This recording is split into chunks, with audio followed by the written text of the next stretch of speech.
Alhamdulillahirabbil alamin. Asyhadu an la ilaha illallah wa asyhadu anna Muhammadar Rasulullah. Raditu billahi rabba wa bil islami dina bi Muhammadin nabiyya wa rasula. Rabbi israh li sadri wa yassir li amri wahlul 'uqdatam min lisani yafqahu qawli. Alhamdulillah, segala puji bagi Allah yang telah memberikan kepada kita semuanya kenikmatan, memberikan kepada kita semuanya rahmatnya dan semua hidayahnya kepada kita semuanya. Semoga kita bisa senantiasa berproses untuk menjaga hidayah yang Allah berikan kepada kita, karena hidayah itu mahal harganya ya, dan memang kita harus memperbanyak hal, bahkan membiayai hal-hal yang menuju hidayah itu bisa terkembangkan. Alhamdulillah Bapak Ibu, insya Allah ini jamaah bulan Desember, tanggal 10, yang tanggal 10 Prof Imam masih di Babel, Prof Imam sekeluarga masih di Babel. Tanggal 11, siapa aja yang tanggal 11?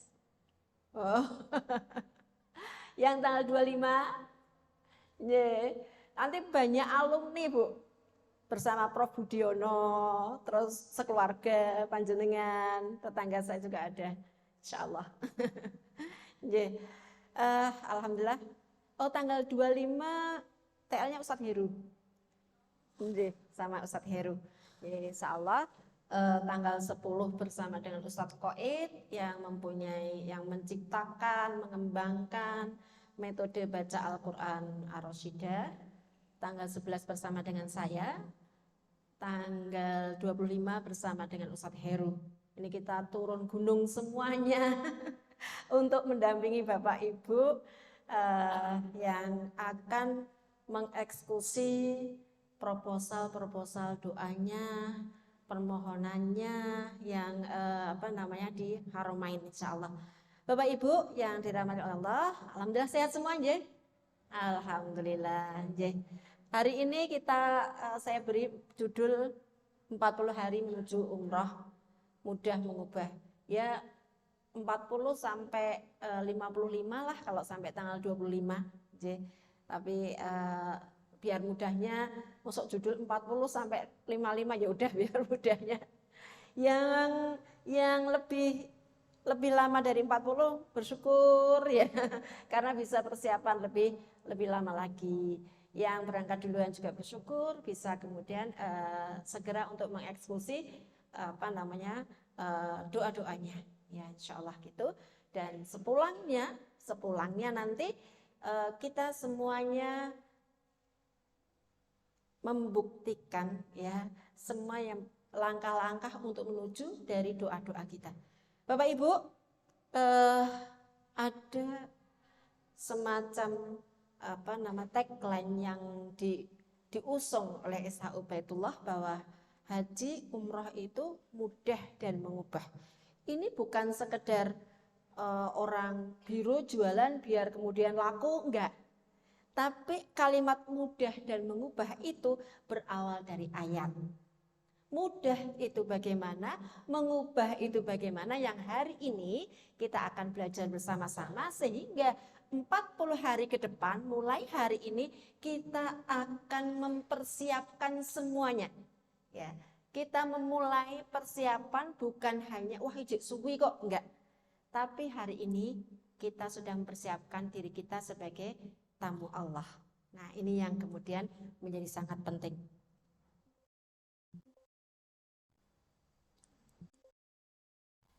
Bapak Ibu, ada kalimat 40 hari atau tadi 55 hari.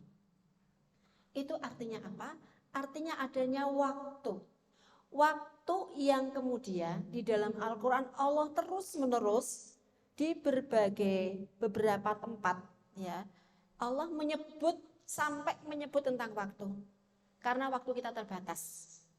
Ya, waktu kita sangat terbatas, artinya Allah memberikan jatah usia, jatah umur kepada manusia itu sangat terbatas. Sehingga karena di ujung nanti ketika kita menghadap Allah semuanya secara detail dimintai pertanggungjawaban. Kita dimintai dari A, B, C, kenapa kamu melakukan ini, sampai sedetail-detailnya. Buku catatan kita nanti Pak, Bu. Kalau kita sekolah mungkin dari TK nggak pakai nyatet ya, mulai nyatet mulai SD. Itu pun mungkin kelas 1 nggak begitu nyatet, belum bisa nyatet gitu ya. Karena sebagian belum ada yang bisa baca. Sampai nanti kuliah, mau S1, S2, S3 itu tebalnya itu seberapa? Nah, Allah ya mempunyai catatan detail kepada kita itu sampai kemudian per detik. Bahkan apa yang ada di pikiran kita, apa yang di hati kita, apa yang kemudian ada di ini di tingkah laku kita, dan yang sedang kita rencanakan pun Allah mempunyai catatan-catatannya. Nah dari itu kemudian kita nanti akan dimintai pertanggungjawaban, di mana di akhir nanti pertanggungjawaban itu pertanggungjawaban yang detail sekali. Dan ketika memang yang dimintai pertanggungjawaban adalah telinga, maka telinganya akan berbicara. Ketika yang dimintai pertanggungjawaban adalah penglihatan, maka penglihatannya akan bicara, bukan mulut. Kalau sekarang kita bisa ngeles. Kenapa? Ini sudah waktunya adzan sholat Isya, kok nggak segera gitu. Isya kan waktunya lama. Ini masih ada sinetron, ini masih ada apa begitu. Itu ditanyain semuanya. Nah, oleh karena itu Bapak Ibu yang dirahmati oleh Allah, 40 hari sampai 55 hari ke depan, ketika kita menjadi tamu Allah berangkat bersama-sama, insya Allah ya, nanti teknisnya karena kita berbeda Bapak Ibu, yang tanggal 11 kita umroh dulu ya, yang tanggal 25 ke Madinah dulu. Ke Madinah dulu. Jadi yang berbeda. Teknis insya Allah akan dijelaskan secara detail di hari Sabtu. Insya Allah ya, Sabtu Ahad pekan depan. Jadi Bapak Ibu kami mohon untuk hadir ya, karena itu rangkaian dari pembekalan yang kita mulai dari sekarang. Gitu nggih.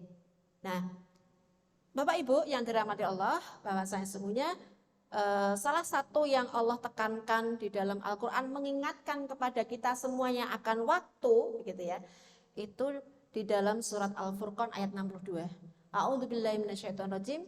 Huwallazi ja'alal laila wan nahar khilfatal liman arada ayyadzakara aw arada syukura. Huwallazi, dan dia yang ja'alal laila wan nahar, yang telah menjadikan malam dan siang. Khilfatan itu silih berganti. Khalifah itu silih berganti. Jadi kepemimpinan itu memang silih berganti. Gitu. Khilfah itu silih berganti. Liman arada ayyadzakara aw arada syukura. Ya. Bagi orang yang ingin mengambil pelajaran atau orang yang ingin bersyukur. Artinya Allah itu menjadikan adanya siang dan malam itu dimaksudkan agar kita bisa memastikan siang itu kita untuk apa saja, kemudian malam itu untuk apa saja. Kalau siang untuk apa Bapak Ibu? Kerja, terus apa lagi? Masuk dari pagi sampai sore kerja Pak, sampai maghrib. Apa lagi Bapak Ibu? Ibadah berapa waktu? Ibadahnya apa?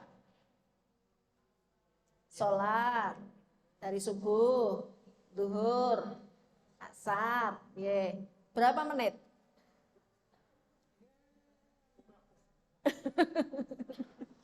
kali 15 menit itu sudah 3 kali ya Pak ya? Sudah 3 kali. Kita 24 jam ibadah pada siang hari 15 menit. Malam hari, Mas kok nggak enak ya Mas ya? Isya, terus maghrib Isya, Ini lah Mas, nggak enak. Dihadap ke sana. Nah, maghrib Isya berapa?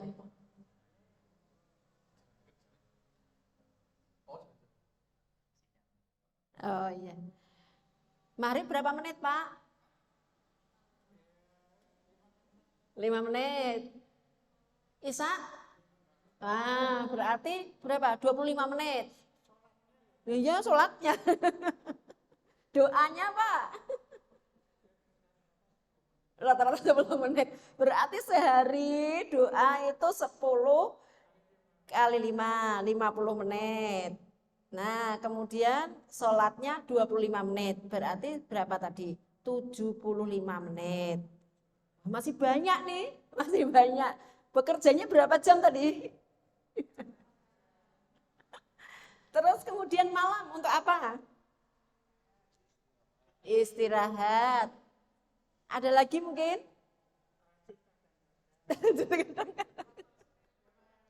Nggih, Pak. Mboten napa-napa, Pak. Nggih, tahajud. Mangke nek teng mriku mboten saged kadang-kadang, Pak. Nggih. Nggih, lah pripun tinggal kancane ning kamar dhewean wedi. Kancane wis do mangkat jam 2, jam 3. Tawaf, melampah-melampah. Di tanah suci itu 24 jam. Kota baik di Madinah maupun di Mekah, kota yang 24 jam selalu lampu nyala, orang berjalan. Kita aja, Pak, saya nyoba saya habis dari Rodoh itu biasanya kita malam ya Bu Maftuhah ya. Kita ya Bu Mus. Kita pulang dari Rodoh itu kalau ibu-ibu itu jam 1, jam 2, orang masih jalan ketemu neng masjid, tekan hotel Padang, petugas hotel masih ada, liftnya masih jalan gitu. Semuanya masih gitu. Ya, Bapak Ibu, dengan diberikannya malam dan siang untuk monggo Bapak. Ya, dengan diberikannya siang dan malam silih berganti itu Allah memberikan kepada kita semuanya rahasia-rahasia sangat luar biasa. Allah meletakkan malam itu untuk membackup siang. Nah, kan? Caranya nanti ya saya ajari bahwa aktivitas sebelum tidur. Ya, jadi bukan berarti kudu melek terus mboten Pak, Bu. Tetap sare istirahat kok nggih wae nggih. Kerja wis suwi awan esok awan sore kerja gitu. Nah, aktivitas malam itu Bapak Ibu menentukan suksesnya siang hari. Itu di dalam Islam. Ketika kita membuat aktivitas malam itu benar-benar bagus sesuai dengan apa yang dituntunkan oleh Allah dan Rasulnya, maka siangnya kita sukses, pekerjaan kita lancar, rezeki kita berlimpah. Kok iso? Wong turu kok, gitu kan. Nah, justru itu. Karena apa? Allah turun dari langit ars itu ke langit dunia. Iya, turun untuk apa? Untuk menyapa kita. Pak, pun melek dereng. Tasih melek nonton bal. Bu, pun melek dereng. Nggih, wong kula niku ajeng piknik, kula niku mboten saged turu to nek ajeng piknik niku. Gelisah kula niku wah mules barang niki lho. Nah, Allah menyapa. Kepada siapa saja yang disapa itu? Kepada orang yang dosanya banyak banget, seluas pasir di pantai. Nah, kita tuh lihat pasir itu di pantai ya. Kalau Bapak Ibu sebentar lagi akan lihat namanya pasir, gurun pasir itu sejauh mata memandang. Di sini jalan kemana-mana ada pohon-pohon ya. Kalau di sana mau landing, pesawat landing aja, gurun pasir. Sebanyak itu dosa yang kemudian kita lakukan, maka Allah mau diampuni. Nah, malam hari itu nyapa kita. Siapa yang mau diampuni dosanya oleh Allah? Nah, malam hari nyapa kita. Sholat tahajud bukan dimulai dari tahajud, bahkan bisa jadi nggak pakai sholat tahajud. Nah, nanti ada rahasianya. Terus apa lagi? Yang kedua adalah orang yang punya keinginan yang besar, banyak, pol ngantek semanak pirang-pirang keinginannya. Kira-kira kalau kita keinginannya banyak enggak Pak Bu? Banyak banget ya. Punya rumah satu, kayak rumah kayak gede gitu. Apalagi Pak Nano itu tuh bangunin rumah, bangun prewed ya Pak Nano. Beliau yang mengerjakan proyek-proyek di Pemkot. Selamat datang, tadi belum sempat nyapa ya. Nah ini. Terus apalagi? Yang ketiga, orang yang kesasar. Kira-kira Bapak Ibu pernah kesasar nggak? Pakai Google Map kesasar? Sering ya Mbak E mancen nggih. Mbak E Google Map itu sudah cerigis, ribut jebul nyasarke. Iya itu ya. Wah, ini kalau saya udah ngerti, udah pateni wae, Mbak E ribut wae gitu. Nah, ini kalau kesasar kata Allah, sudah tersesat kata Allah, siapa yang mau balik gitu ya. Putar balik, Anda salah gitu. Maka Allah, siapa lagi? Atau yang keempat, siapa yang ingin dia memang bersyukur dengan Allah itu dengan bangun malam ketika terjaga. Nah, nanti saya sampaikan, nanti biar penasaran dulu. Aku ketok kok melu papat-papate ya. Nah, enggak apa-apa, ditulis aja. Nah, nanti ada resepnya. Oke. Selanjutnya, nah, apalagi ya di dalam Nah, ini di dalam hadis Rasulullah bersabda, Innallaha azza wa jalla, sungguhnya Allah membuka lebar tangannya di malam hari untuk menerima taubat orang yang melakukan dosa di siang hari. Jadi Allah itu malam hari itu silahkan siapa yang mau siapa yang mau diampuni dosanya. Siang hari berbuat kesalahan, malam hari diampuni Allah. Siapa yang kemudian menjamin kita siang hari seperti ini dari pagi sampai nanti kemudian maghrib nggak melakukan kesalahan? Nggak ada yang menjamin. Perjalanan Pak Bu, yang namanya perjalanan ya seringkali itu malah justru menimbulkan banyak hal. Makanya besok kalau Bapak Ibu itu ya mulai sekarang untuk menjaga biar menjadi tamu Allah yang luar biasa, yang istimewa. Ya, kadang-kadang dalam perjalanan makan prasmanan, wih jiku akeh kaya ngono. Jebule mangane akeh wong cilik mangane akeh. Nah. Jadi masalah. Padahal hati-hati besok di tanah suci loh ya. Itu besok di tanah suci hati-hati. Itu. Nah, apalagi sekarang. Ya, sekarang kita harus menyiapkan diri karena persiapan kita saat ini itu menjadi hal yang sangat penting untuk kita nanti di sana.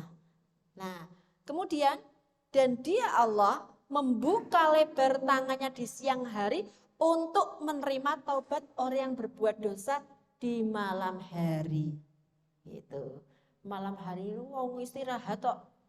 Wong turu kok. Nah, kan enggak semuanya tidur dari habis maghrib sampai kemudian subuh.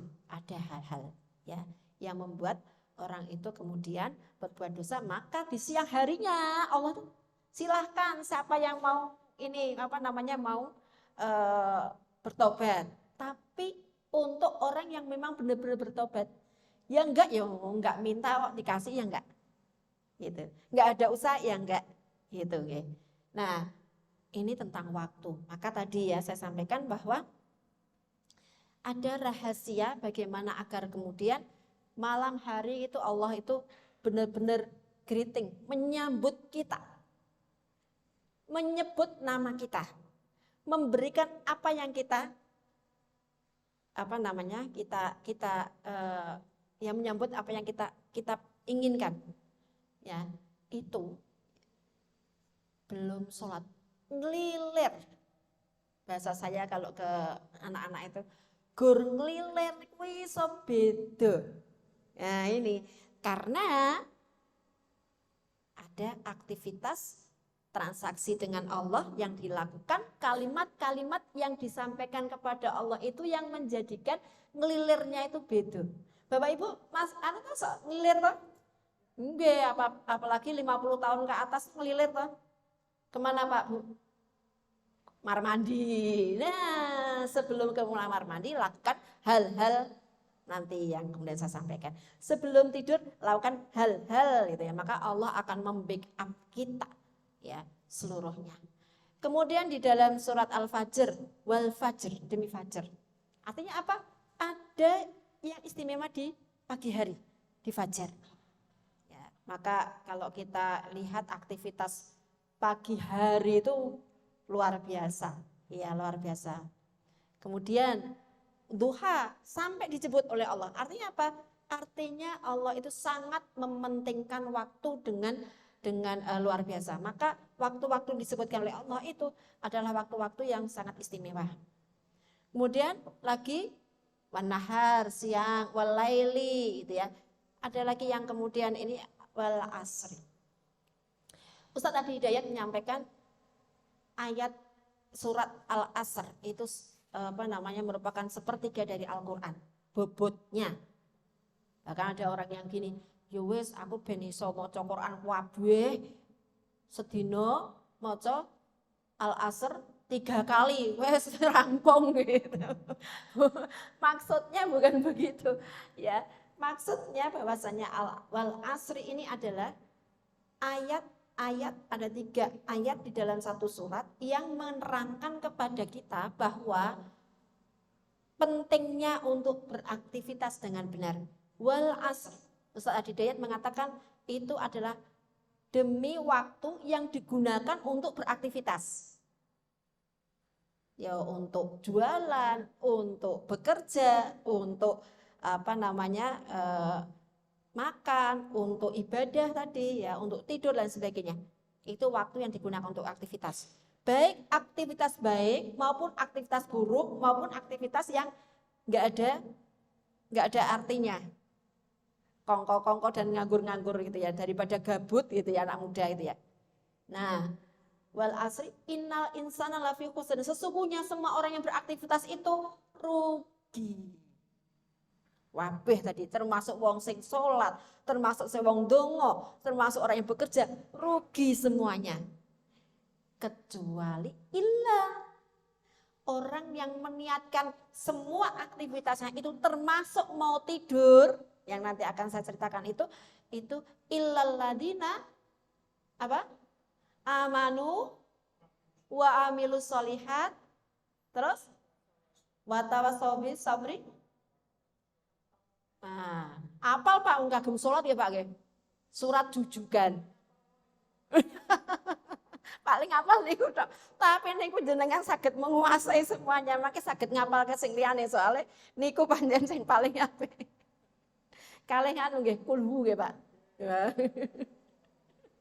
Nggih. Lalu illalladzi kecuali orang-orang yang beriman. Semua aktivitas kita, bekerja kita itu adalah karena kita iman kepada Allah.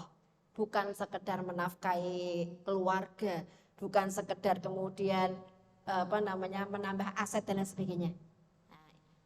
Illalladzina amanu wa amilus solihat, beramal soleh dan bertausiah atau saling menasehati kebaikan dan saling menasehati kepada kesabaran. Ya.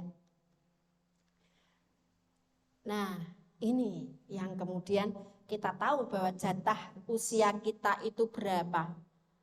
Nah, usia umatku ma baina sittina ila sab'ina, umurnya berkisar antara 60 sampai 70. Sedikit sekali di antara mereka yang melewati angka itu. Bapak-bapak, ibu-ibu ada yang di atas 60, ada yang 60 ke atas? Ada enggak? Belum ya? Oh, 23, Masya Allah masih seger-seger. Weh, nenek-nenek cantik. Masya Allah, ada 3, 60 lebih. Barokallah. Batas yang diberikan oleh Allah kepada kita semuanya umurnya antara 60 sampai 70. Artinya apa? bila dibandingkan dengan umat sebelumnya, Nabi Ibrahim itu sampai 200 tahun. Ada nggak yang mau sampai 200 tahun? Ada nggak yang sampai 200 tahun? Pak, jenengan mau Pak, 200 tahun Pak usianya? Makanya koncone cilik-cilik Pak. Nggih, barakane wis rono kabeh.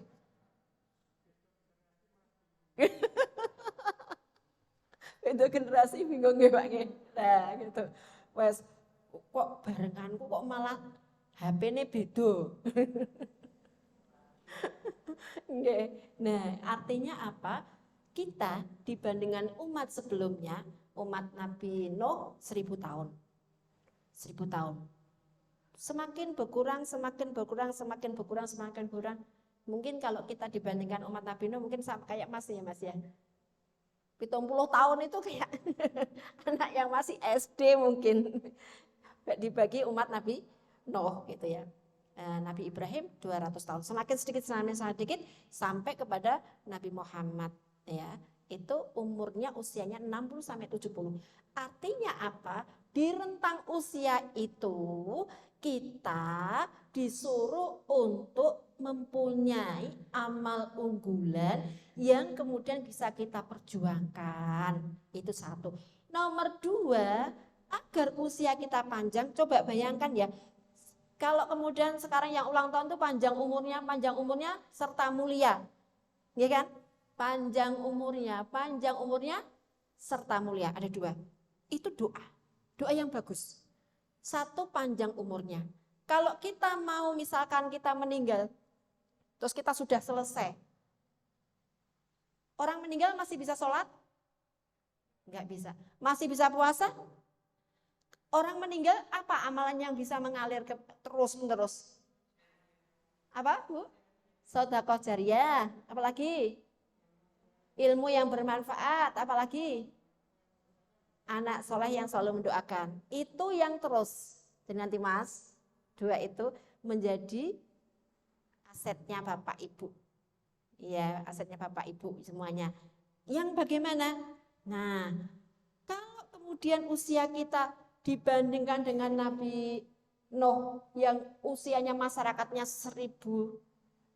Kira-kira sama-sama sholat, kira-kira kita kalah enggak? Kalah jauh ya? Kalah jauh. Nah, maka kemudian kita harus merancang. Ya, minta kepada Allah apa yang dari 3 hal tadi, anak soleh, sedekah jariyah, kemudian ilmu yang bermanfaat, yang akan kemudian ketika kita meninggal terus-menerus itu, terus kayak orang investasi, ngalir terus.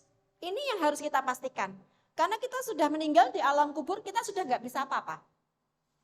Ya kan? Maka kita harus memastikan 3 hal ini. Untuk itulah kita ke Baitullah.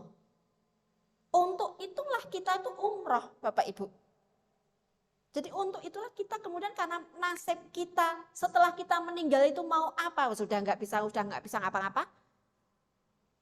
Mau infak masjid, mau ini misalkan Pak Rohim pembangunan masjid ini yang di atas kan masjid ya, menyelesaikan ini sudah nggak bisa.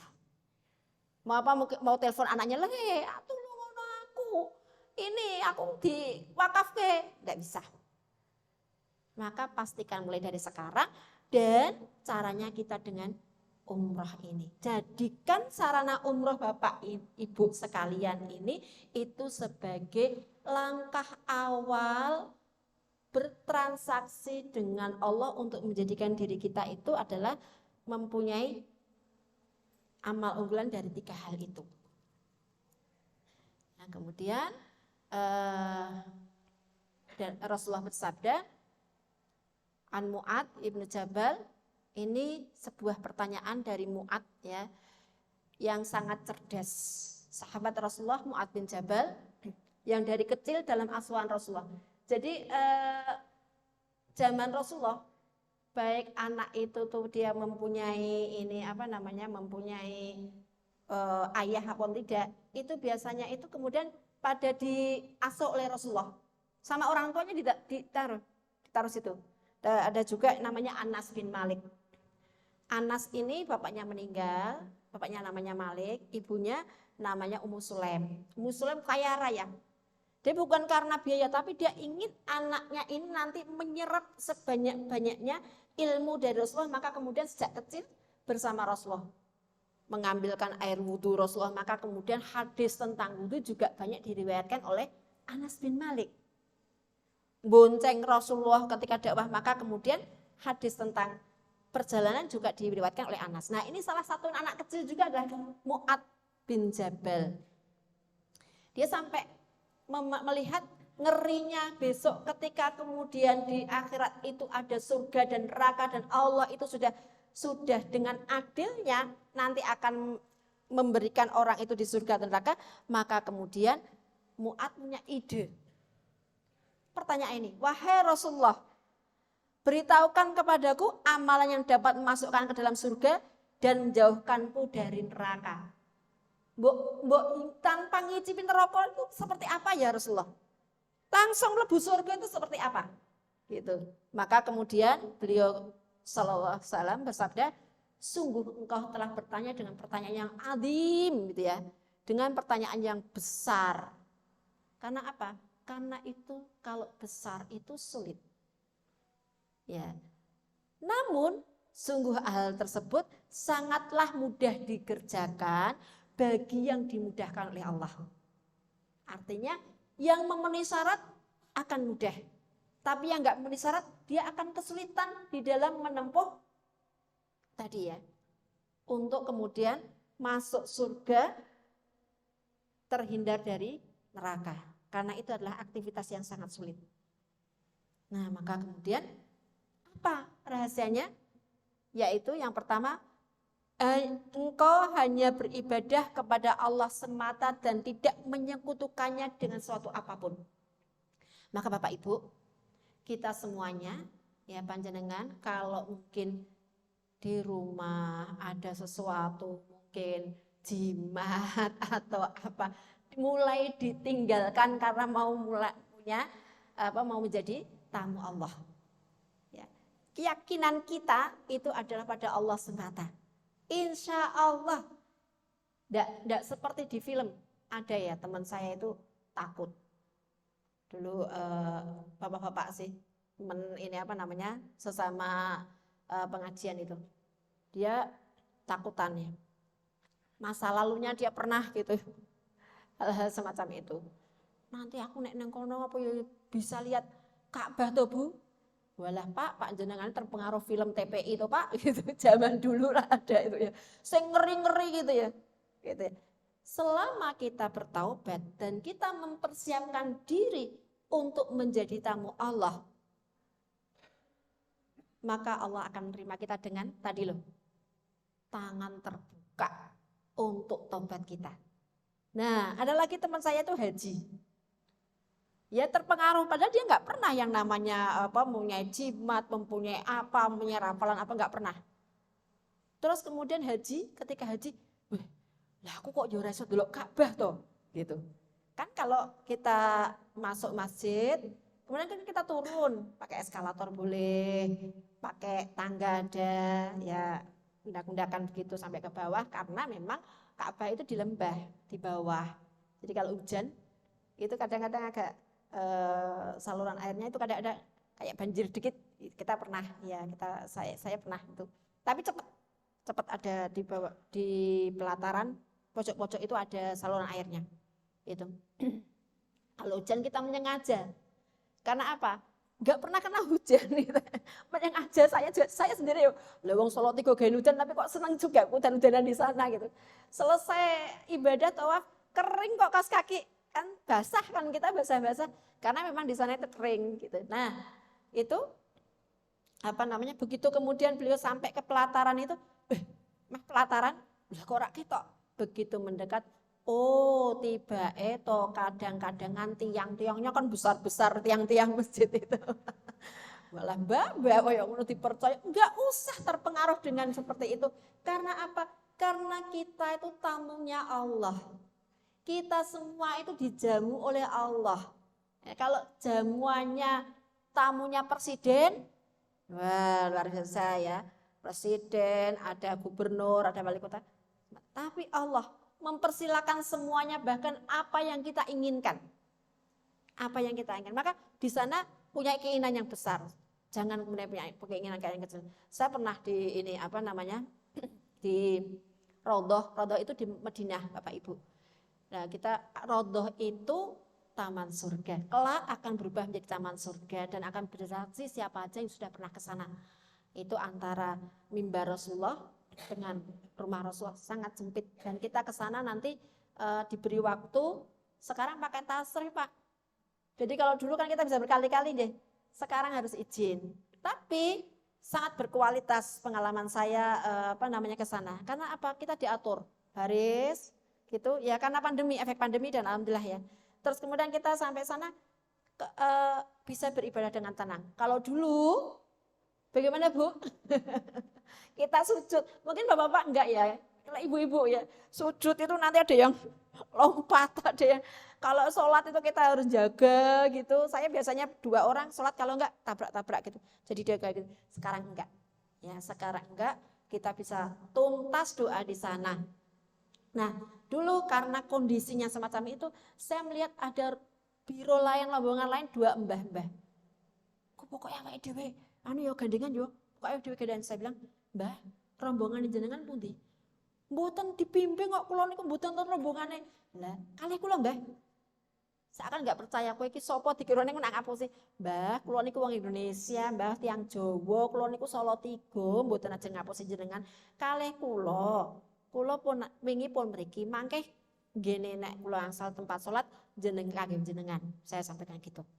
Nah, akhirnya kemudian benar, saya sampaikan, ya Allah, kalau ada kesempatan saya untuk sholat, saya wakafkan untuk mereka berdua, karena mereka belum pernah, maksud selama umur beliau yang lebih dari 60 tahun, bahkan 70 sekian gitu, saya tanya itu mereka belum pernah ke Raudhah, saya wakafkan untuk beliau berdua. Saya sampaikan ke Allah begitu, saya doa di situ. Kemudian itu belum masuk, baru antri. Nah, begitu kemudian kita masuk, saya jaga beliau berdua sholat. Sudah ketakutan. Mereka itu sebenarnya nggak saling kenal, tapi sekamar begitu. "Mbah, sholat riyen. Mboten napa-napa, kula jaga wonten Gusti Allah." 2 rakaat, terus saya geser pindah. "Mriki, Mbah." Gitu. Saya nggak sholat, saya pokoknya melayani 2 orang itu. Nah, begitu kemudian donga, "Mbah, kula jaga." Niku mangke dibentak, "Wonten kula insyaallah mboten napa awake dhewe niku mboten ngertos niku ngomong apa bahasa Arab, awake dhewe basa Jawa." Saya bilang gitu. "Mboten mudeng, ki ambake nggih mboten mudeng kok, Mbah. Nek awake dhewe ngomong napa?" "Oh, nggih. Pun." Nah, terus dah pun dongane sedaya, Mbah. Putu-putu wayah sampun. Nah, buyut-buyut tangga-tangga, Mbah, sedaya, Mbah. Gitu. Saya paksa untuk kemudian duduk. Pun. Terus di saat beliau salam itu, terus kemudian beliau selesai doa itu, ketemu teman-temannya. Akhirnya kan teman-temannya pengen balik. Pun ngertos hotelnya, Mbah. Pun lah niku wonten nganu rencang-rencang kula. Tur nuwun sangat ya. Habis itu saya tempat berdiri saya kayak dibiak. Orang do minggir semuanya dan saya bisa sholat di situ. Sampai saya bisa sholat 8 rakaat. Nangis tok, saya nangis, ya Allah gitu ya. Sampai begitu. Masya Allah ya, menolong orang di tanah suci, saya sudah mewakafkan untuk mereka, tapi kok ganti dengan yang lebih kan gitu ya. Itu yang sampai saya deprok doa. Sampai teman saya masih kecil, guru-guru saya TK, SD, yang aku lali wajah, semuanya ya Allah itu saya doakan semuanya di Raudhah itu. Masih sisa waktunya, saya sampai ya Allah ya. Itu saya pindah itu ya kayak dibiak. Kenapa orang-orang itu kalau lewat biasanya jelang-jelang itu kayak minggir begitu. Itu Masya Allah. Nah, maka ini kita niatkan untuk banyak menolong ya. Menolong orang ya. Nah, ini tadi ya Bapak Ibu ya. Terus kemudian yang kedua menegakkan sholat, ketiga menunaikan zakat, berpuasa pada bulan Ramadan, dan menunaikan ibadah haji dan umroh. Nah, ini yang menjamin kita itu kemudian bisa masuk surga dan menjauhkan dari neraka. Itu nggih.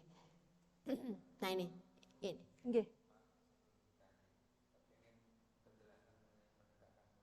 Oh, nggih, Pak. Ini sama ya Pak nggih? Ini roadmap-nya. Jadi ini peta jalan bahwasanya sesungguhnya yang kita itu bisa sampai ke Jannatul Firdaus. Kalau mau masuk surga, kata Rasulullah, mintalah surga Firdaus. Mintalah surga Firdaus, surga yang tertinggi. Jangan alah kaya kula niku nggih mboten lah. Surga sing paling cendek mboten napa-napa sementing swarga. Enggak. Kita harus yang tertinggi. Minta, nyuwun. Nah, ketika minta itulah itu maka tangga ini yang harus kita lalui. Tangga pertama adalah ibadah kepada Allah, menyembah Allah semata dengan meniadakan apapun. Pun yang namanya rezeki itu Allah akan ngasih, enggak mungkin enggak. Wong cacing aja dikasih. Ya. Mas, kamu ada pelajaran biologi. Kelas berapa tuh? SMP. Kamu kelas berapa, Mas? SMA. Jurusan apa? IPA kan? Pernah lihat pakai mikroskop? Nah, satu tetes air kelihatan nggak, Mas? Ada makhluk-makhluk banyak, Mas. Nah, saya juga jurusan IPA, jadi harian-hariannya bedah kata dan lain sebagainya gitu. Itu dikasih rezeki sama Allah. Kita pernah menemukan semacam amoeba gitu ya. Ambil sama guru saya suruh ambil air got gitu. Saya SMP, SMA itu udah pegang begitu. Terus kemudian teteskan sedikit itu ada. Itu dikasih rezeki sama Allah. Apalagi kita. Yang membatasi rezeki itu siapa? Ada nggak yang membatasi rezeki? Nggak ada. Yang membatasi rezeki adalah pikiran kita. Pikiran kita. Nyatanya ada orang yang penghasilannya per detik. Percaya nggak Pak Bu, ada yang penghasilannya per detik? Salah satunya itu yang punya tol itu Pak. Apa ya DW? Itu per detik nggak itu? Per detik pirang-pirang gitu. Nah, kita kadang-kadang kan minta rezeki besar tapi kita batasi sendiri dengan pemikiran kita. Nah, maka itu nggak boleh. Itu bagian dari tidak beribadah kepada Allah dengan seluruhnya. Jadi nanti ini pelajarannya panjang Bapak Ibu, saya harapkan Bapak Ibu nanti tetap setelah pulang dari umroh masuk di grup alumni karena kita nanti akan belajar. Belajar sampai kita bisa mencapai surga Firdaus. Insya Allah, baik online di grup maupun offline-nya. Offline-nya kita akan ketemu, saya rencanakan insya Allah tanggal 8 Januari. Kenapa? Biar periode 2022 ini selesai, terus kita ketemu nanti di pelajaran sholat insya Allah Pak. Nggih, pelajaran sholat biar sholat kita itu benar, gitu ya. Karena itu yang kita kerjakan setiap hari. Nah, kemudian yang kedua menegakkan sholat. Kenapa kalimatnya menegakkan sholat di sini? Karena perintahnya memang menegakkan sholat, bukan menjalankan sholat. Sholat itu, Bapak Ibu, ketika seseorang dia sholat, maka begitu kemudian takbir. Takbir itu mengucapkan apa? Allahu Akbar. Artinya semua ketika di depan Allah, bagi Allah itu semuanya kecil karena Allah Maha Besar. Permasalahan kita berarti kecil. Ya. Semua yang kemudian mengganggu, menggelayut dalam pikiran itu adalah kecil. Karena Allah Maha Besar. Harus begitu. Jadi begitu kita sudah kemudian berdiri, maka kemudian dinamakan takbiratul ihram, itu artinya semuanya kecil. Kalau kita minta yang lebih, rezeki yang lebih, bisa umroh setiap tahun, ya jangan lihat angkanya, biayanya, karena bagi Allah itu adalah kecil. Lawang niki mawon kula nabungi mawon suwi, lawang niki. Ya. Karena belum mengakses Allah Maha Besar. Biar bisa begitu, dimulai dari wudhu. Nah, sholat itu ada pelajarannya wudhu juga. Ya, barang siapa yang dia berwudhu dengan benar, kan berwudhu toh, ketika kita membasuh tangan itu sebenarnya apa? semua dosa-dosa yang ada di sela-sela jari kita, bahkan yang ada di balik kuku kita, semuanya hilang, turun semuanya, ya, rontok semuanya seperti air yang ngalir dari tangan kita. Ketika kita berkumur, maka kalau berkumur Bapak Ibu itu sambil kemudian dihirup untuk menghilangkan dosa yang ada di, tapi aja dibablaske gitu kan. Kumur, kemudian dihirup juga di hidung, kemudian itu karena ada dosa yang kemudian di hidung kita dan loh, dosa kok bisa jalan-jalan? Iya. Dosa itu, setan itu masuk ke dalam tubuh kita melalui aliran darah. Itu. Nah, maka kemudian akan menyumbat. Nah, maka ketika kita berkumur, maka dosa itu mengalir bersamaan dengan air yang kemudian kita berkumur tadi. Terus begitu sampai kita membasuh kaki, maka itu orangnya sudah bersih dari dosa. Bersih dari dosa. Dan barang siapa yang menutup dengan doa setelah wudhu bagaimana? Asyhadu alla ilaha illallah wahdahu la syarikalah. Terus Allahumma ij'alni waj'alni minal mutatahhirin. Nanti setiap habis wudhu. Karena apa? Kenapa kita harus begitu? Barang siapa yang dia berwudhu dengan sempurna dan berdoa dengan doa sehabis wudhu dengan benar, maka dia boleh masuk surga lewat pintu manapun. Oh, pintu surga ada 8 Bapak Ibu. Khusus ini pintu wong sholat ada. Ada namanya pintu untuk puasa namanya Ar-Royan. Ada pintu haji umrah ada. Udah ada pelong-pelongnya. Orang tahu mangkat kaji atau mangkat umrah nggak boleh. Malaikatnya nggak boleh. Kamu bukan sini pintunya. Gitu. Ada orang sholat, oh saya sholatmu belum benar, nggak boleh. Nah, orang yang wudhunya dengan benar dan dia menghayati, merasakan bahwa dosanya sedang dilebur oleh Allah dan menutup dengan doa tadi, maka diperbolehkan lewat pintu manapun yang dia suka. Itu. Nah, setelah itu sholat. Ya, ketika kemudian dia sholat, maka dimulai dengan takbir, menyiapkan diri tentu saja kan ya. Diperhatikan juga sudah masuk waktunya ya, seperti itu ya. Saya sedikit aja nanti yang panjang itu pelajaran sholat itu di sebelum pandemi itu bisa kemudian dari jam 8:30 sampai asar 4 kali pertemuan. Jadi Ahad, bulannya depan lagi itu bisa tuntas. Sholat khusyuk yang diadakan oleh SHU dulu. Ini memang benar-benar. Karena apa? Di semua bacaannya Bapak, Ibu. Bahkan kemudian kita akan diajari bacaan doa iftitah. Doa iftitah itu doa sebelum Al-Fatihah. Itu penolong bagi kita. Ketika panjenengan satu aja, nanti tidak waktu kita habis bahas sholat ya. Satu aja tentang doa Allahu Akbar, kita takbir Allahu Akbar, kemudian kita baca Allahu Akbar kabira walhamdulillahi katsira wa subhanallahi bukrata wa asila. Titik. Seringkali ditambahkan, itu beda. Dua doa gabung ke siji ning burine dipotong. Jadi yang selama ini dibaca gitu, hati-hati karena kadang doa yang kabira walhamdulillah itu sendiri gitu. Neng burine buntutnya enggak dinggo gitu. Sementara yang Allahu Akbar kabir, yang wajah tuh itu enggak gabungan dengan kabiro, enggak. Beda. Allahumma ba'id sendiri. Nah, tadi ya Allahu Akbar kabira walhamdulillahi katsira wa subhanallahi bukrata wa asila. Ketika doa itu maka pintu langit dibuka dan semua yang kita minta dipersilahkan langsung.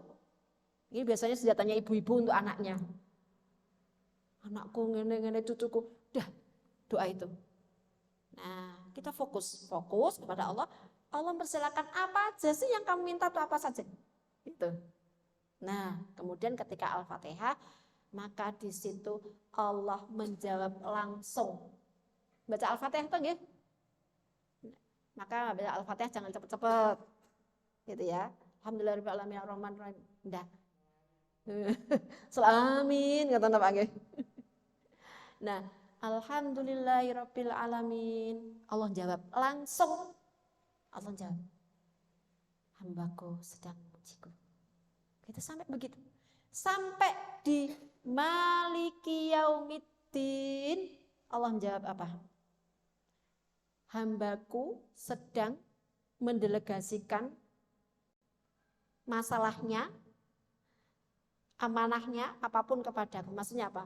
Kita yang punya masalah tapi dibroke Gusti Allah. Itu ketika, dan Allah, ya, itu Maliki Yaumiddin. Kita tuh diuji, kudune nyelesaikan tuh ya. Tapi kesengkol nggarap soal Gusti Allah. Tapi kata Allah, iya. Itu enak enggak? Itu namanya menegakkan sholat. Sesungguhnya menegakkan sholat itu tuh kebutuhan kita. Agar kita apa? Ya kita terselesaikan tadi. Naik kelas, karena sudah bisa nggarap. Ning sing nggarap ke Gusti Allah, itu sangat luar biasa sekali. Maka kemudian iya karena butuh iya karena stain. Ini separuh untukku, separuh untuk hambaku, dan bagi hambaku apa yang dia minta. Kira-kira permintaan kita banyak apa enggak? Banyak apa sedikit? Banyak.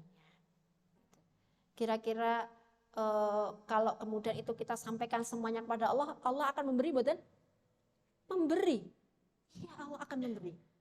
Dan Allah memberi dengan sempurna. Allah memberikan sempurna. Kita kadang mempunyai gambaran sekian, Allah memberikan semuanya. Gitu. Allah memberikan semuanya. Nah, ini Bapak Ibu. Nah, itu tentang sholat. Kemudian tentang harta kita, maka patokannya adalah zakat. Artinya kebersihan dari harta kita itu, keberkahannya tergantung kepada apakah kita memberikan di jalan Allah apa enggak. Gitu. Kemudian puasa Ramadan dan haji umrah Baitullah. Kita sudah pada puncak, ya harusnya kemudian kita membenahi semua step-stepnya ini. Karena kesuksesan kita haji dan umrah itu juga dipengaruhi oleh step-step ini Bapak Ibu. Ya, dipengaruhi oleh ibadah kita, akidah kita, sholat kita seperti apa. Nah, mulai hari ini kita benahi tentang ini sholat. Nanti kita bisa sambil belajar, boleh kemudian japri saya, atau mungkin saya nanti akan menerbitkan ya tentang pelajaran sholat ya. Setidaknya sholat-sholat yang kemudian step-step yang bisa kita lakukan. Nanti di manasik juga ada sholat ketika safar. Itu seperti apa? Ada nanti Ustadz Heru yang akan menyampaikan. Ya. Lanjutkan. Nah ini pandangan umum orang tentang haji umroh. Orang itu menganggap haji umroh itu rukun kelima. Jadi engko keri-keri rapopo gitu ya. Nah kemudian wajib bagi yang mampu. Tapi mampu itu hanya dari sisi uang. Ini berbahaya. Karena apa? Semua ibadah yang disyariatkan oleh Allah, Allah itu membackup, bahkan Allah itu membiayai. Ingat ya, Allah itu membiayai. Nah, maka kemudian kita harus hati-hati. Umroh itu kan sunnah, gitu ya. Karena itu haji harus diutamakan. Jika bisa haji kan sekalian bisa umroh, gitu. Padahal Imam Syafi'i mengatakan haji itu wajib, umroh itu juga wajib untuk yang pertama kali. Jadi nanti Mas, untuk pertama kali nanti bisa belajar sama Bapak juga ya. Bapak, yang pertama kali wajib. Gitu, yang pertama kali wajib. Nah, kemudian yang keempat, umumnya orang agenda haji umroh adalah setelah anak-anaknya sudah mentas. Nanti nunggu sisa hartanya, sisa tenaga, sisa usia, sehingga jamaah Indonesia itu banyak yang sudah sepuh. Tapi di sini enggak banyak yang kemudian masih muda-muda. Tapi cuma usia saja, semangat masih 17 ya Bu ya. Semangat masih 17. Saya menjumpai, ini benar, saya menjumpai ya di tanah suci, justru saya itu yang kepontal-pontal melayani orang-orang sepuh. Saya pernah ya tahun 2012 itu bareng dengan orang Palembang, beliau biasa jualan. Orang Palembang tapi Jawa gitu sana. Itu jalan cepetnya banget sampai tak tarik, Mbak, jangan cepat-cepat. Jalan tawaf itu terus gitu. Oh, iya biasa jalan gitu ya, Masya Allah. Ini jenengan 17 bal, mboten sewidak gitu. Sampai hotel saya dipijeti malah. Saya malah dipijeti, waduh itu. Karena beliau juga tukang pijet, jadi mau tidur saya, mboten bal, terus dipijeti.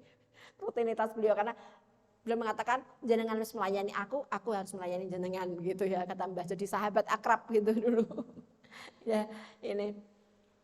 Nah, asal bisa berangkat itu dianggap wah wis bisa kaji, umroh gitu ya. Sudah dianggap sukses belum? Karena ada bekal yang kurang yang harus kemudian kita ini kan. Nah, Al-Qur'an bagaimana memandang tentang haji umrah itu ya di dalam ini. Di dalam surat Al-Hajj ayat 27 dan 28 yang kemudian saya katakan umrah itu mudah, umrah itu mengubah.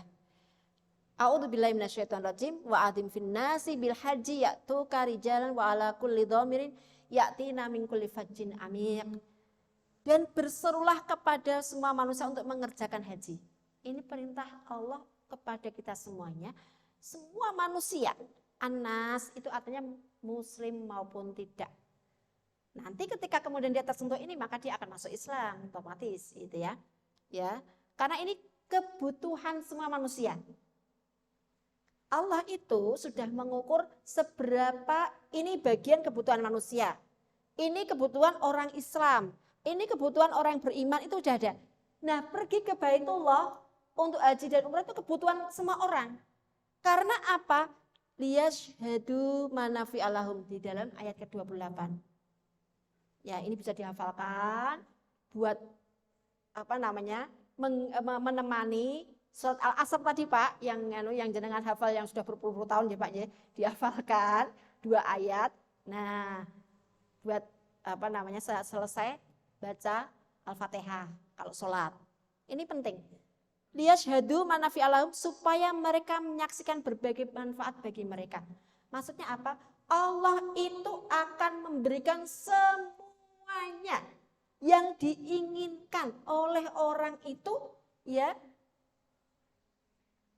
Kalau ke sana, mreneo tak kei, cuman itu aja sebenarnya.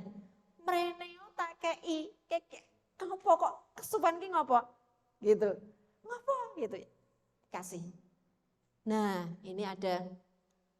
Ntar saya ini kan cepat.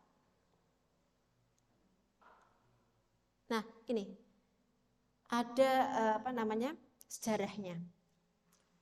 2 ayat tadi, panggilan tadi itu ketika Nabi Ibrahim selesai membangun mendirikan Ka'bah itu, kemudian Allah merintahkan kepada Nabi Ibrahim untuk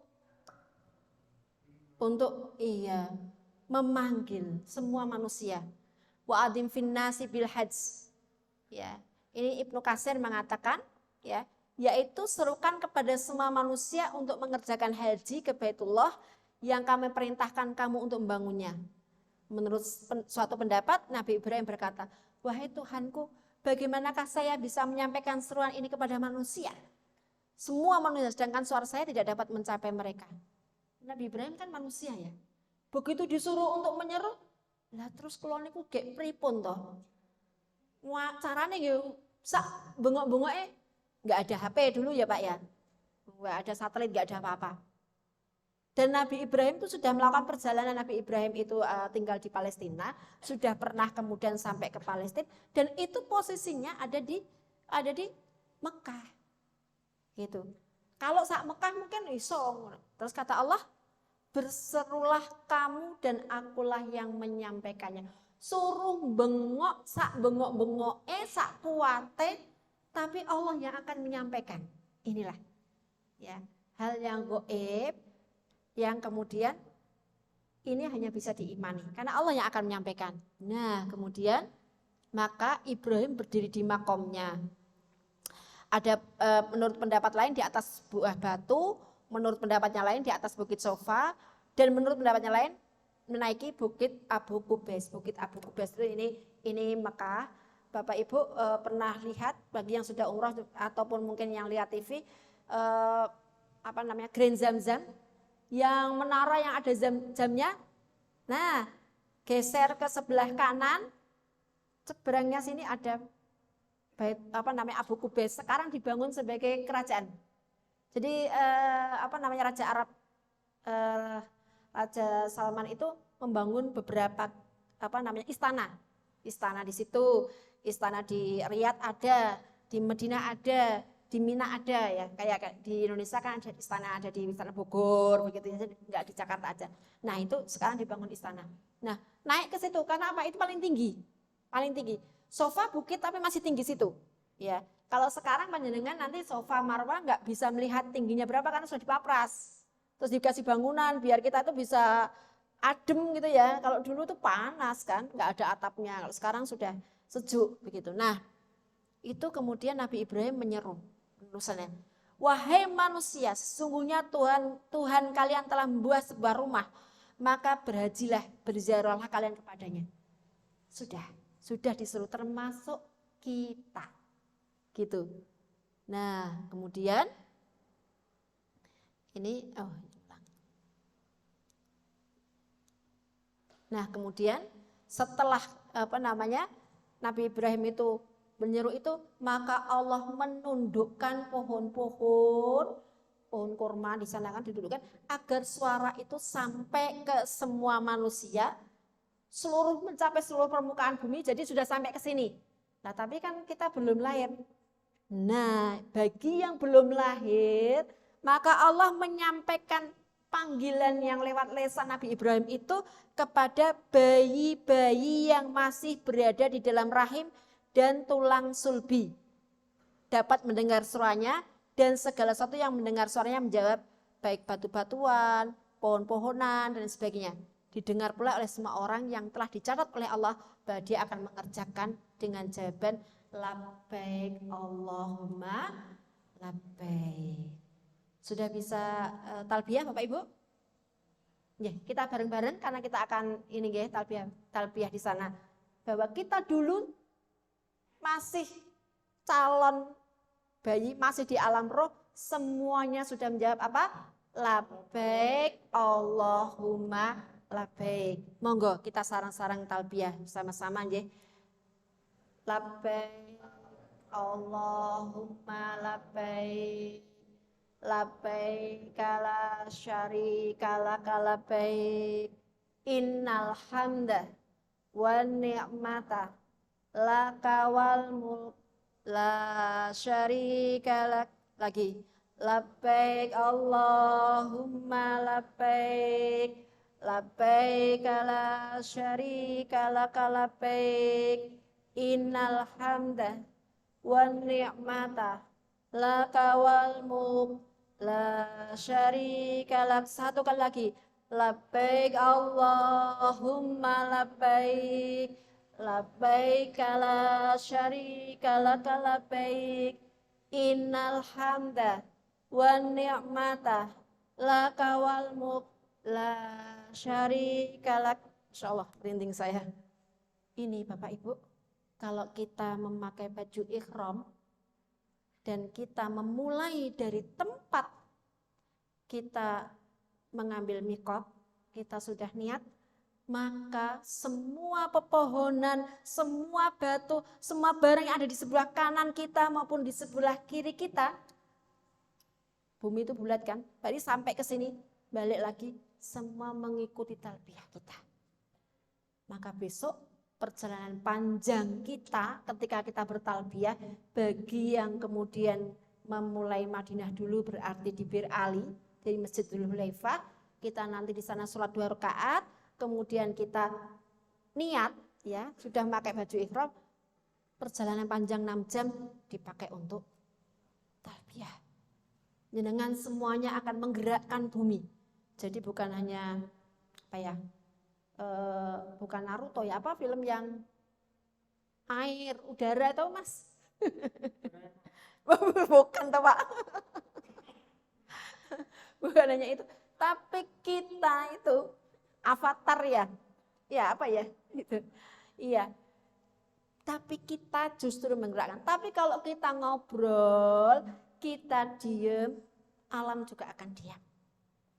Allah menyediakan untuk kita bisa menggerakkan alam itu untuk ngikutin kita. Gitu. Bagi yang kemudian bersama saya nanti kita dari atas pesawat setengah jam sebelum kita sampai di Jeddah kita bertalbiyah. Kita niat di situ, kita ada pengumuman, terus kemudian kita niat umroh di situ, berpakaian ihram, kemudian kita niat di situ labbaik Allahumma umrotan. Begitu. Kemudian kita bertalbiyah, lirih-lirih aja terus. Sampai nanti turun dari pesawat kita bertalbiyah. Jangan mengucapkan kata-kata buruk, rofas, tidak boleh. Ya. Jangan mengatakan temennya, wah kok bodoh men, goblok, enggak boleh. Enggak ada boleh kata-kata begitu. Gitu. Atau yang kemudian iki ora pinter, enggak. Karena kita sedang jadi tamu Allah, bahkan kemudian pesawat, ya namanya orang turun dari pesawat, ada pesawat. Kalau ada Mbak Pramugan, terima kasih Bu. Gitu aja. Labbaik Allahumma labbaik terus. Kita di imigrasi kita juga talbiyah. Enggak apa-apa. Antri orang antri tapi kita misalkan batin boleh atau boleh tenang gitu. Terus sampai kita ke hotel, sama nanti yang dari Mekah ke Madinah juga kita sampai ke hotel. Di hotel kita nanti makan, kemudian istirahat sebentar, lagi sampai di halaman kita masih talbiyah, masuk masjid baru tidak mengganggu orang pada sholat itu. Nah itu Masya Allah. Itu bagian dari bagaimana kita akan bersungguh-sungguh menjadi tamu Allah. Yeah.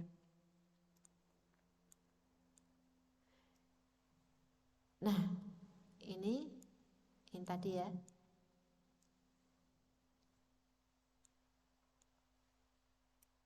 Nah, ini wahai manusia, sungguh Allah telah merintahkan kalian semua untuk berhaji ke Baitullah untuk memberi balasan masuk surga kepada kalian serta melindungi kalian dari azab neraka.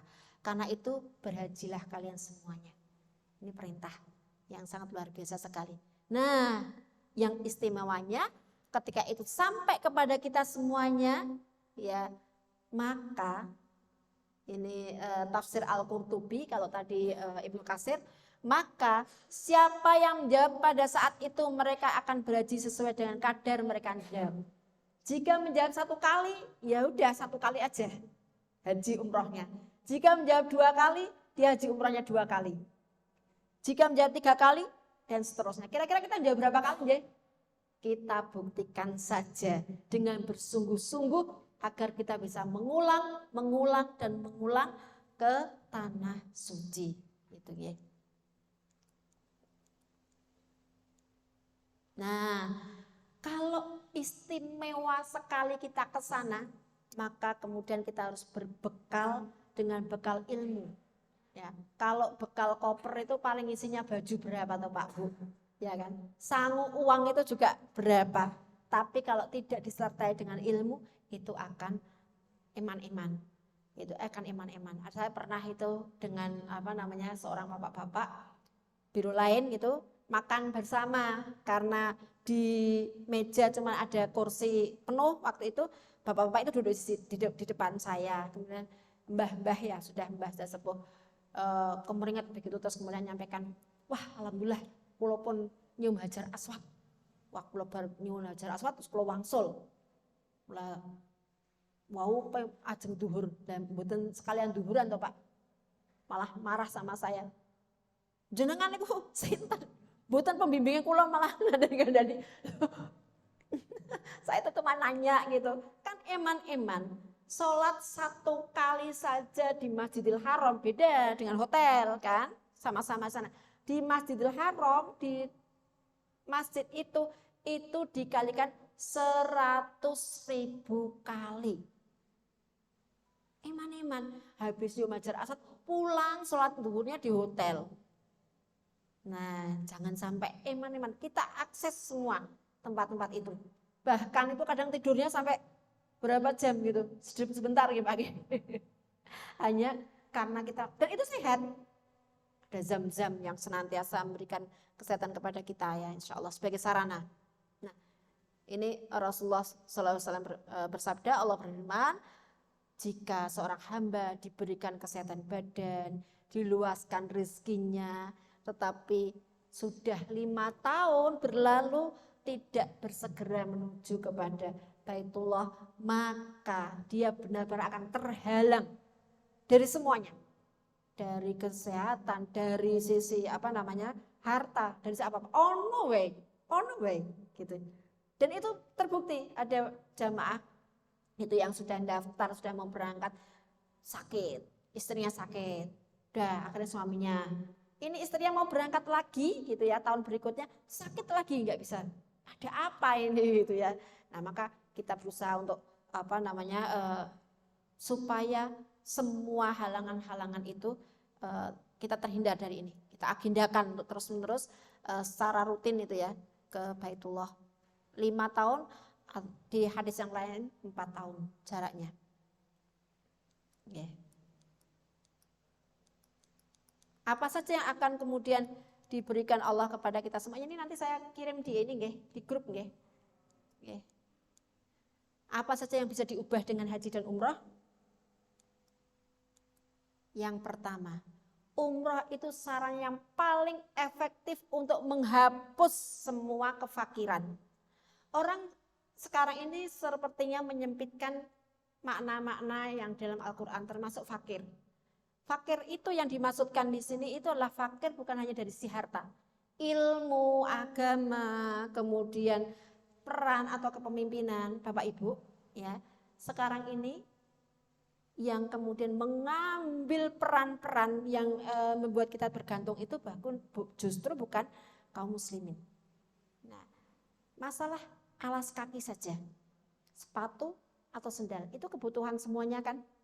Dan kira-kira ya, kalau Allah menyampaikan di dalam surat Ali Imran ayat 110, wal takum minkum ummatin, dan wal takum minkum ummatin, sebentar. Kuntum khaira ummatin ukhrijat linnas. Ya, kuntum khaira ummatin. Kamu semuanya wong-wong Islam itu adalah umat terbaik. Justru kamu itu yang akan menyediakan pangan, menyediakan pakaian, menyediakan semuanya itu kalian semuanya. Tapi nyatanya enggak. Maka saya tuh kadang-kadang kalau melihat ada anak-anak masih SMP, SD, nanti loh yang punya pabrik itu, kamu gimana Mas? Mau Mas? Jadi pengusaha ya Mas ya? Amin, Masya Allah, amin, amin, amin. Yang menyediakan bukan hanya se-Indonesia, bukan hanya se-Salatiga, tapi se-Indonesia. Sepatu Mas, saya sepatu se-Indonesia, bayangkan. Ini yang kemudian nanti di materi-materi kita nanti di manasik 5-6 itu kita disuruh untuk menggali, terutama untuk kita dan anak keturunan kita. Bagaimana agar anak keturunan itu mempunyai keinginan-keinginan yang sangat besar gitu. Nah, kemudian ini dan menghilangkan dosa-dosa kecil, besar, bahkan dosa syirik bisa dihapus dengan haji dan umroh itu. Kemudian yang kedua, diijabah semua doa. Diijabah itu dikabulkan semua doa. Diberi semua yang diminta dan diganti semua biaya. 1 juta kali lipat biayanya. Maksudnya begini, hadisnya ini Allah akan mengganti semua biayanya itu 1 dirham diganti dengan 1 juta dirham. 1 rupiah diganti dengan 1 juta rupiah. Kalau kemudian 30,7 juta diganti dengan ya itu dilipatkan gitu ya. 33, berapa itu Pak yang tanggal 25 itu juga dikalikan 1 juta, itu baru biayanya. Diberikan kepada mereka apapun permintaannya, maka jangan minta yang kecil-kecil. Dicoba untuk kemudian tolong ajari aku untuk kemudian bisa meminta yang besar ya Allah gitu. Nah, kemudian yang ketiga, balasan umroh adalah dihapuskan semua dosa haji yang mabrur balasannya surga. Ini. Umrah itu dihapuskan semua dosa. Kalau haji yang mabrur itu diberikan surga. Rasulullah bersabda, umrah yang satu ke umrah lainnya adalah penghapus dosa-dosa antara keduanya.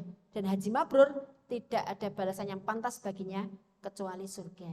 Gitu. Jadi jangan cuma sekali aja umrah, karena di antara umrah yang satu dan umrah berikutnya itu ada penghapusan dosa. Kemudian yang keempat, ya, potensi keberkahan besar Ka'bah, umrah, haji, sholat, serta ibadah di Haramain untuk menaikkan bobot timbangan kebaikan di akhirat. Nah, maksudnya begini Bapak Ibu, kita nanti ada 2 kota suci yang kita datangi. Ada 3 kota sebenarnya.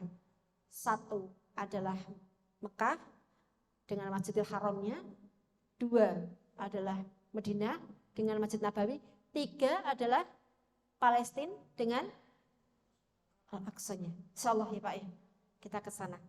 Ya, sampai Allah mengistimewakan berapa lipat sholat di sana juga. 500 kali lipat kalau kita sholat di sana. Nah, kita ya Bapak Ibu, ya, keberkahan sana ketika kita sholat 5 waktu, 1 kali sholat tadi, kalau sholatnya benar tadi ya, itu di sana 1 duhur misalkan, ini kan sebentar lagi nanti kita sholat duhur. Kita sholat di sini 1 kali, di Mekah dikalikan 100.000 kali. Di Madinah sholat duhur itu 1000 kali. Belum kita nanti berjamaah kali 27. Maksudnya begitu. Ketika kemudian kita nanti ada tempat-tempat istijabah ya Bapak Ibu. Ka'bah itu kan bentuknya apa? Kotak kan? Ada sudut Hajar Aswad di sini. Ya. Di sebelah sini ada Rukun Yamani. Situ Hajar Aswad, sini ada Rukun Yamani. Ketika kita sejajar dengan Rukun Yamani, enggak tawaf, udah kita berdiri aja, kemudian kita doa di situ. Itu istijabah. Enggak desel-deselan. Nah, itu istijabah. Ada 3 sahabat yang mereka itu kemudian berdoa. Ibnu Umar, kemudian Ibnu Zubair, Abdullah bin Zubair, dan kakaknya Abdullah bin Zubair. Mereka 3-tiganya itu, ayo kita di tempat sini, ojo sampai kita tuh meremehkan. Ketika kita meminta hal yang kecil, itu kita meremehkan. Tapi ketika kita minta yang besar, nah kita memuliakan. Maka mereka minta. Abdullah bin Zubair minta, ya Allah, berikanlah kepadaku ya kekuasaan sampai ke Hijaz. Jangan engkau ambil nyawaku sebelum aku jadi khalifah. Sampai begitu mengatakan begitu. Dan benar, beliau menjadi khalifah 9 tahun kalau nggak salah. Pada akhirnya kemudian setelah itu beliau meninggal. Berdoa di sini. Dan itu ada saksinya, mereka berempat. Kemudian Abdullah bin Marwan. Ya Allah, berikanlah aku sebuah kekuasaan untuk menjadi khalifah dan tidak ada kekuatan yang bisa mengalahkan aku. Benar. Abdullah bin Marwan itu kemudian berkuasa menjadi khalifah. Dan setiap ada serangan, Bani Umayyah aja dikalahkan oleh beliau. Dan yang uniknya, beliau memilih siapa akan menjadi penggantiku. Itu ketika akan meninggal itu sampai begitu nggak dikalahkan. Maka kemudian itu justru jatuh kepada menantunya sekaligus keponakannya, yaitu siapa? Umar bin Abdul Aziz yang dipilih. Dan dalam waktu 2,5 tahun Umar bin Abdul Aziz ini bisa memakmurkan kekhalifahan itu sampai nggak ada yang miskin, nggak ada yang kemudian dikasih surat sumbangan yang setiap 2 bulan atau 3 bulan sekali gitu. Nggak ada. Bahkan zakat itu sampai berlimpah, nggak ada yang mau menerima karena mentalnya sudah mental kaya dan orang kaya. Sampai ke luar negeri, zakat itu sampai ke luar negeri. Negaranya bebas, cuman butuh waktu 2,5 tahun aja. Ibnu Umar. Nah ini, nanti kalau jenengan udah di Rukun Yamani, mintalah yang besar. Jangan minta yang kecil, semuanya tempat. Itu. Nanti insya Allah kita dipraktek 2 pekan lagi, tanggal 13, kita akan mengenal semuanya nanti insya Allah di Firdaus Fatimah Az-Zahra ada Ka'bahnya, kita akan mengenal ini sudut mana, sudut mana, sudut mana, sudut mana, dan apa yang harus kita lakukan. Akses itu adalah sarana, sarana. Bukan kemudian kita harus banyak-banyak mencium, enggak, itu sarana. Sarana apa? Sarana kita untuk kembali mendekat pada Allah. Disediakan oleh Allah untuk sarana. Demikian Bapak Ibu, semoga bermanfaat bagi kita semuanya dan semoga kita bisa dimudahkan untuk mempersiapkan diri kita mulai hari ini ya menjadi tamu Allah ke depan dengan memperbaiki banyak hal insyaallah. Bila taufiq, assalamualaikum warahmatullahi wabarakatuh. Untuk pengumuman lainnya, misalkan terkait pekan depan, ini insya Allah ini apa namanya di grup nggih, gitu nggih.